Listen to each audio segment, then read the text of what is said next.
Good morning. So when I asked Bruno what I should speak about today, he said, pick something that you've been doing lately that you're excited about. So journey maps are not a new tool. I've been doing them for years. I'm sure a lot of you have as well. But I've been finding more and more uses for them in my practice lately. And I'm in the middle of a project right now where they've been especially helpful. So I thought, hey, this client's willing to share. Why not do a case study? We don't get to do those very often at conferences, thanks to non-disclosure agreements and the like. So for those of you who haven't done journey mapping, the concept is pretty simple. You take a user's mental model of what their experience is from start to finish, their idea of what the steps in the process are, put that across the top, and then you compare that to some significant attributes of that experience, okay? So very simple concept. You can make it more visual than this, but this is sort of the simplest form of a journey map. So I'd like to talk with you about how to make these effective, a couple of different uses I've found for them, and then share with you a case study of how it's been helpful on a healthcare project I've been doing recently. So let's talk about effectiveness first. I'm seeing journey maps more and more in practice, which is great because they're pretty helpful tools. But I would say that about 2/3 of them I see the same problem with, which is that they're from our point of view. They're from the inside out. For example, I had a client who showed me a journey map their sales team had done of the customer intake process. And it was all about who inside the company they were talking to and which of our tools were they using, and not about what they were wanting to know about or what they were feeling or what they were experiencing. It wasn't actually about the customer experience. It was about what we do with customers internally. But it wasn't giving them the kind of insight they were expecting because of that perspective. So journey steps, these are driven by data. These are going to be different on every project you do because every individual's journey is a little bit different, and especially within a domain, that's going to vary. And you'll see an example of that in the healthcare project in a minute. But the attributes of that journey that are important are pretty much consistent across every project. So lately, I've just taken to giving my clients a simple template that has basically 3 things in it.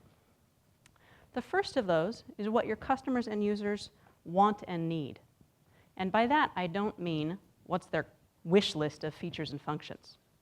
By that, I mean what's the information that they need? What are they looking for? What is it they want to feel like? And what are the decisions they have to make, the things they have to accomplish? So what are they actually trying to do in the end at any stage of the journey? What are the things they do today? What are the tasks they perform, the people they talk to, the tools they use? Why do they choose one tool over another? Maybe your tool offers function X, but they're using a different tool. Why is that? Somehow it serves them better. What's the difference there? So this is a great way to build your team's understanding about where some of the shortfalls in your tool are and how it relates to some of the rest of the ecosystem. And then finally, a really good journey map captures the emotional element. What are people thinking and, most importantly, feeling about this experience? Where are they frustrated? Where are they confused? Where are they pretty content? This gives you a sense of priorities. Obviously, if it's stuff they're frustrated with, that's going to be high on your priority list. So pretty straightforward concept. So I've found a few different uses for these in my practice. Curious whether any of you guys are doing these. How many of you guys are using any sort of journey mapping in user interviews? A few, okay.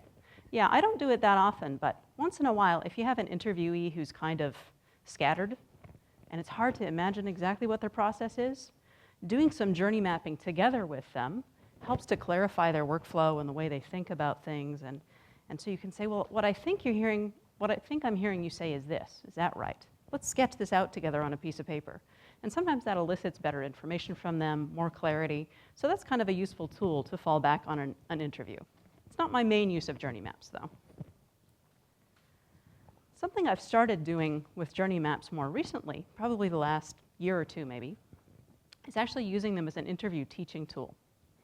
I do a lot of projects where I'm taking teams out into the field, introducing them to field research techniques, maybe leading a few interviews myself, and then pushing them out to give it a try.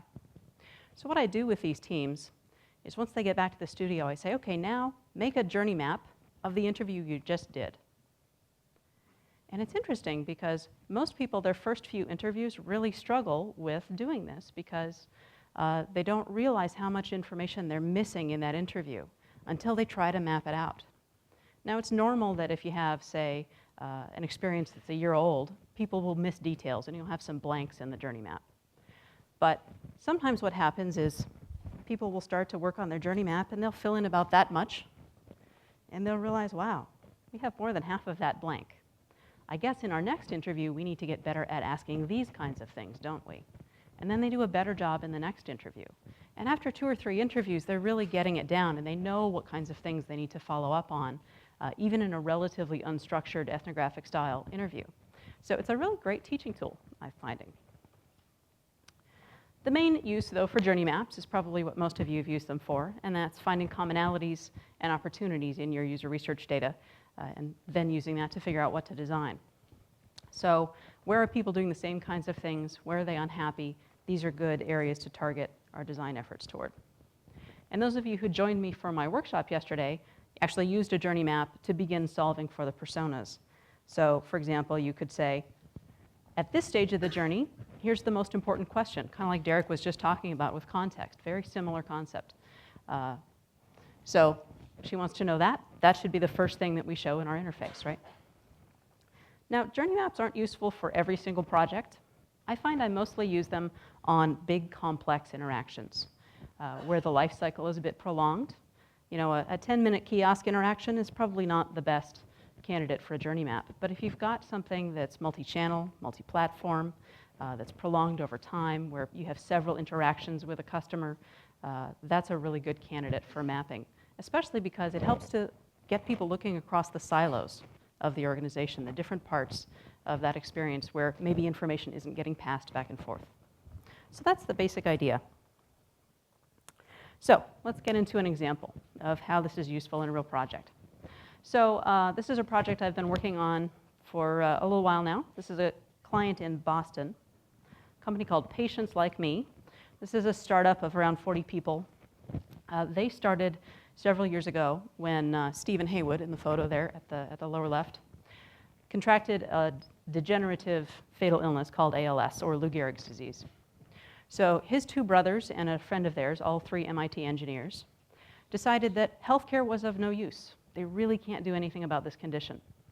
And so these guys decided to start a crusade to change healthcare because they thought there were better ways to get research going, and some of the structures in healthcare were outdated and so forth. So they did.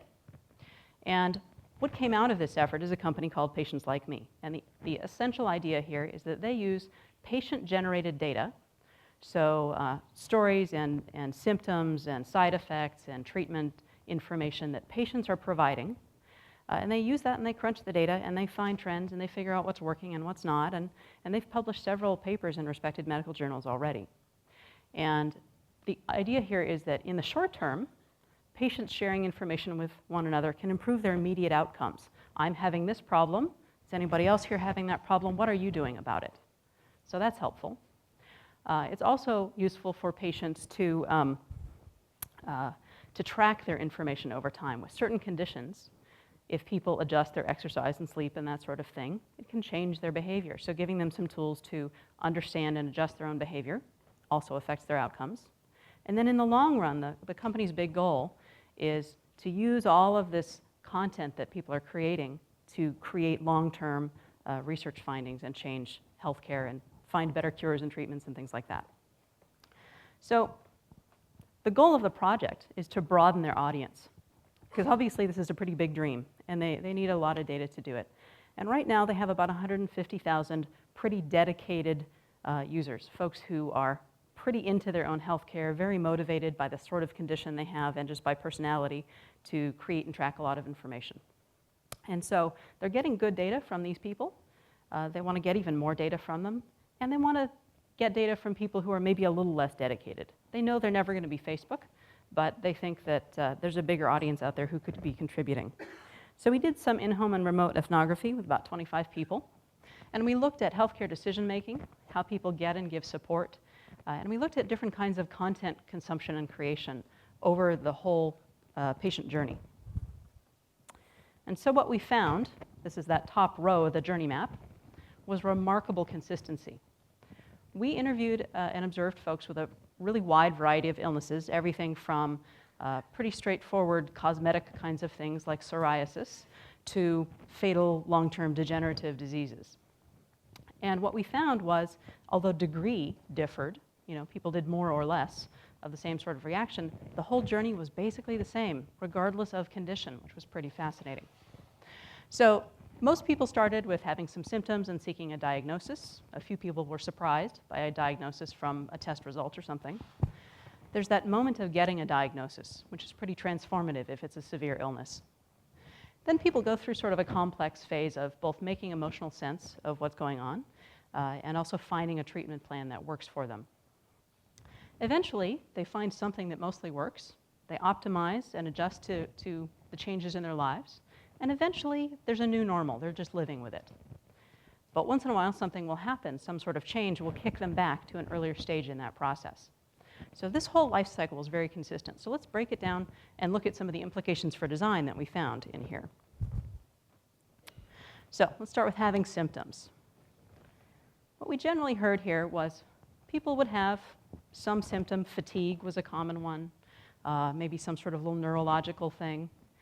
They wouldn't think too much of it. They'd maybe be a little worried about it, but they wouldn't pay it a whole lot of attention at first. A man with ALS told us that he would lose control in one of his hands when it was cold, but he just thought he was tired, so he didn't worry much about it. It took him a while to see a doctor. So if anything, the questions people have here are really around, is this a real thing? Is this just my imagination? Is it not a big deal? Do I need to see a doctor about it? So pretty low information needs, zero content creation happening here. Not that interesting a stage for us from a design perspective. Then people start to seek diagnosis. Now, sometimes if you have something pretty common and straightforward, you go to a doctor. They say, oh yeah, you have this, take this pill, go home. Getting a diagnosis is pretty straightforward sometimes. But if you have an unusual disease or maybe your healthcare just isn't that great, sometimes it takes people a long time to get a diagnosis. We heard people taking a year, 2 years, even more. And so what happens in those cases is people get a little more activated about their health. They start to seek more information. We heard one woman who said, I knew I had Parkinson's 2 years before the neurologist would tell me so. We had a parent whose child was autistic and said that she argued with her pediatrician for a year before she actually got a diagnosis that would get her son the services that he needed. So this can be a very frustrating stage for people. But the behavior we see here mostly is information seeking, not so much content creation. So yeah, somebody like Patientslikeme can be helpful here in helping people understand, say, what kind of doctor to see to get a diagnosis or what your symptoms might be. But there are also a lot of websites that do that pretty well these days. So then there's the defining moment. Getting a diagnosis you believe. The fact that it's a diagnosis you believe is important here because often people have had several diagnoses up to now, and something didn't feel quite right. It didn't explain quite everything they were going through, so they didn't quite buy it. But then there's a moment where a doctor says, you have this. And people described this as life-changing in an instant, if it was a severe illness. So if people have something like a cancer diagnosis, they think, am I going to die? There's just this moment of stark fear. They wonder what will happen to their families. They wonder what it all means. Some people reject the diagnosis. On some level, they understand that it's right, but they get angry. They get upset. It's that common stage in the grieving process, denial. One guy said, I told the doctor that she was full of shit. Pardon me, that was a quote. He says, I guess I owe her an apology. It took him a year to accept his diagnosis of Parkinson's disease. He knew in the back of his mind that it was real, but he just chose to ignore it because he just couldn't cope with it emotionally. For many people, though, there's something of a relief about getting a diagnosis. It's an answer. It tells you you're not crazy. It tells you that what you're going through is real. It gives it legitimacy. It gives you a sense of a little bit more power and ability to do something about the things that you're experiencing. So there's a lot of emotion tied up in this moment. But it's not really a big information seeking or content creation moment because it's usually very brief for most people. It's about that overwhelming sensation of what the heck am I going to do? And people generally can't take in more than about half what their doctors are telling them. So their doctors either throw too much information at them, or we had one woman who said, yeah, you have rheumatoid arthritis, it's a debilitating disease, you'll live with the rest of your life, good luck with that, was basically how she described the doctor conversation. So there's either too little information or too much, but people still can't take it in. But then things start to get interesting for us as designers. People start making emotional sense of what's going on with them. And this is where the information seeking and the support seeking and all of that really kicks in. And so some people, instead of feeling overwhelmed, decide that they're going to take control by seeking information. There are pragmatic reasons to seek information because they have treatment decisions to make. But it's also a way just to feel like it's something they can do. It's a way to feel some empowerment. So one mom told us, I got a master's degree in autism that first 6 months. She was so focused on learning everything there was to take charge of her son's health situation. What most people told us was something like this, which is, I did want information, but it was this huge tidal wave coming at me. One woman said, I wanted a river, not a wave. Slow and steady, a little bit at a time so I could absorb it.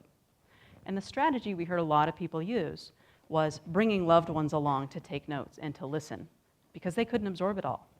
So if your designer brain is going here, you're thinking, well, I don't know if this fits our business plan or not, but there sure is an interesting opportunity here to help people manage this information overload.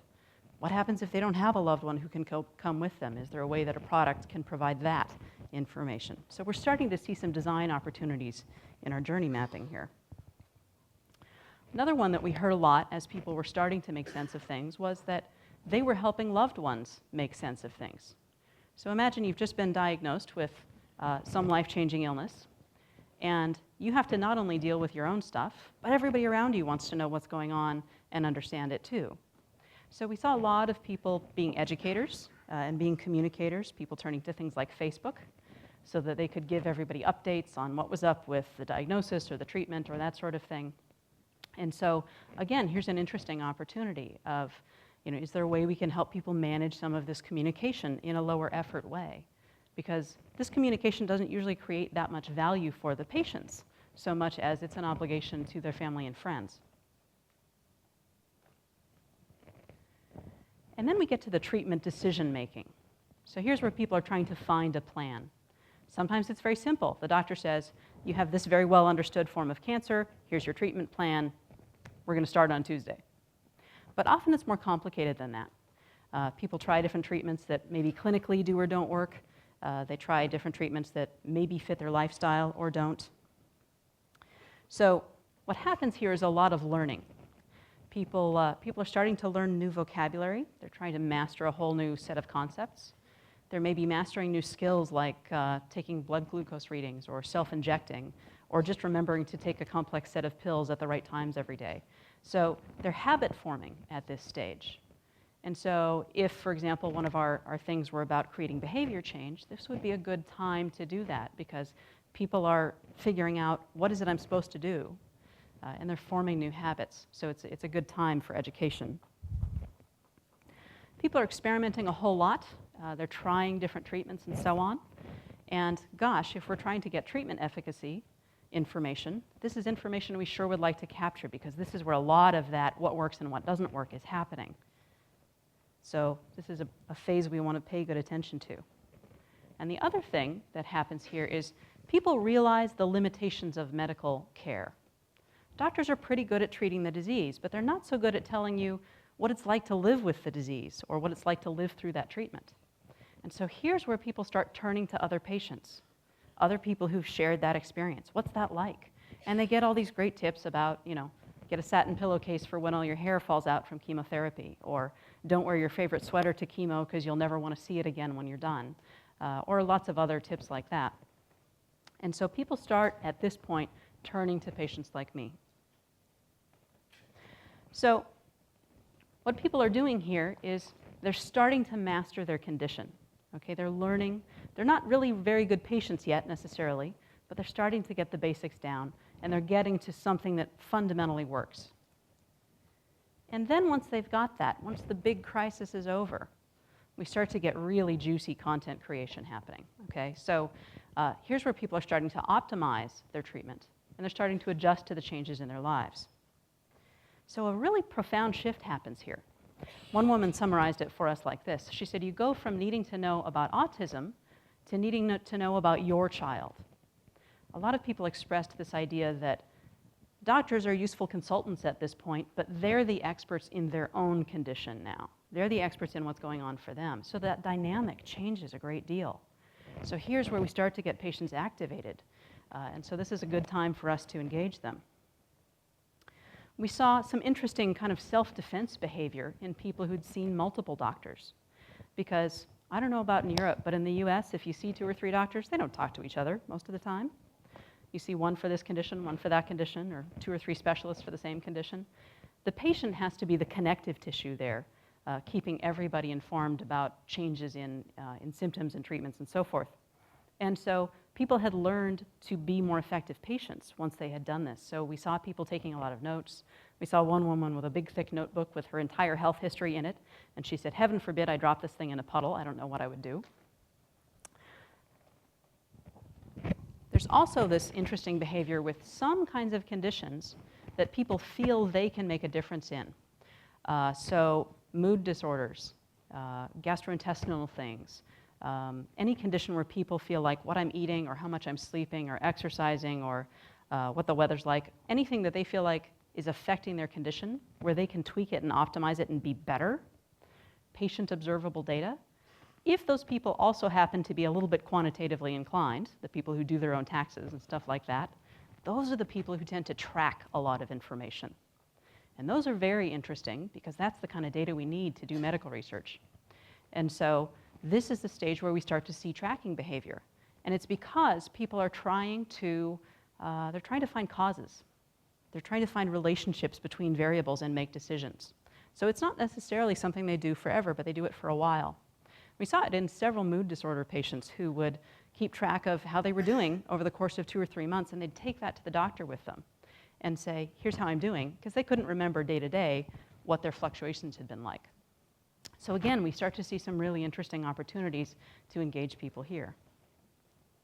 And then the last kind of content creation we saw a lot at this optimizing stage was people suddenly had a little bit of emotional space to process what was going on with them. So at first, all they could think about was their diagnosis. Now they can think about the experience of going through their diagnosis and their treatment. So for some people, writing was therapeutic. So this is where we started to see a lot of people blog and write stories on Facebook and in forums and things like that. There's something compelling about telling their story that helped people think about what had happened to them. Even a lot of people in the user interviews felt like telling their story to us was helpful to them to process. So this is a kind of data, it's unstructured, but there's a lot of rich information maybe to be gleaned from this. So here's yet another opportunity for us to get some information from people. So this optimizing stage is a really interesting one. People are becoming more skilled patients. Their illness isn't really new to them anymore. And eventually, most people move on to a stage where there's a new normal. They're just living with their illness. They don't need so much support anymore. One woman put it just beautifully. She said, I used to wake up and think, my God, I have Parkinson's. It was all she could think about. It was her whole life. She says, now I wake up and think, my God, I have to do the dishes. So, it's kind of a flippant way to say it, but it's just part of life for her now. That doesn't mean she doesn't still have bad days. She still needs support on occasion. She still looks at information about the latest studies or treatments or whatever now and then. But it's kind of a grazing sort of way. It's not the sort of intensive take over your life mode. So content consumption, support seeking, and content creation have all tapered off at this point. So at this stage, it's a maintenance thing. They're not going to be as engaged with sites like Patientslikeme. And then, of course, most people at some point will experience a change. Maybe the doctor moves out of town and you have to find a new one, or you go to a new hometown. If you have a progressive disease, ALS or multiple sclerosis or something like that, change happens as people have new symptoms. One man with ALS told us, you're just constantly dealing with loss. Grief is a huge component of this stuff. So over and over again, as he would lose functionality, he would go backward in his process because he had to readjust to the fact that, oh, now I can't use a mouse. Now what do I do? I've lost that. So he had to go find new coping strategies. The most common kind of change we saw, though, was that people would get a new diagnosis. And they would have to go through this whole journey all over again. So maybe they were very far along in their journey with, say, diabetes, but then they got diagnosed with a thyroid condition. They had to start at the beginning. So what we found was that people could be on 2 or 3 or 4 journeys all at once, depending on the kinds of conditions they were dealing with. So it's very complex. You can't just say, oh, this person is at this journey stage and treat them only as that, because they might have several other things going on. So to back up a little bit here, if we look at the journey as a whole, if we look at information and support seeking, we see that it tapers off as people adjust to their conditions. So let's say we're looking at our site analytics and we see that after a few months, people start to disengage. Well, you know what? Our research just told us we don't have to freak out about that. It's okay. So that's a useful thing to get out of our journey map. Information seeking was pretty interesting. One of the things we saw, because of that overwhelming thing that happens when people are first diagnosed, they tend to turn to known experts first for information. And the definition of experts kind of varies. For some people, that's just their family doctor. Any known relative who's vaguely related to healthcare might be an expert, but they're known. That's the important thing. For some people, a known expert was, Oprah. Could just be anything. But it's some source that people already trust. So what that tells us is if we want to engage people like this, are they going to come to us if they've never heard of us before? Maybe not. So how can we engage them by, partnering with a known brand or getting referred by their doctor or something like that, right? So it's a little harder to engage people if they don't know us already. So that's useful. We also found that people like me are more interesting later in the process. And then finally, with content creation, sorry, I've had to strip out the types of content there, but you can see that optimizing and adjusting stage, even just visually, you can tell that's a pretty interesting stage. People are generating a lot of content there, which tells you that's a really interesting audience for us. Now, the kind of content they're generating, we have to look at that and say, well, what if that's going to be useful medical information? And that tells us a lot about the kinds of tools to provide those people in order to engage them. So that's just one example of how journey mapping can provide a lot of insight into where do we go with our design. You can imagine, say, if you're looking at creating information for people at different diagnosis stages, well, if you're doing page designs for people who are recently diagnosed, you're going to keep that pretty simple. You're going to show people there's more depth available, but you're not going to throw all that information in their faces right away. So strategy decisions, even detailed design decisions, it's pretty helpful. So when you use these things efficiently, they're a lot more than just pretty deliverables to put in your portfolio. In fact, I wouldn't even worry that much about the pretty deliverable part. You can tell I didn't really. It's just a quick and dirty discussion tool at most. So you can do them pretty. You can distribute them to the whole company. But the kind of insight you get out of just doing it together at the whiteboard is really helpful. So that's what I have to say about journey maps. Any questions?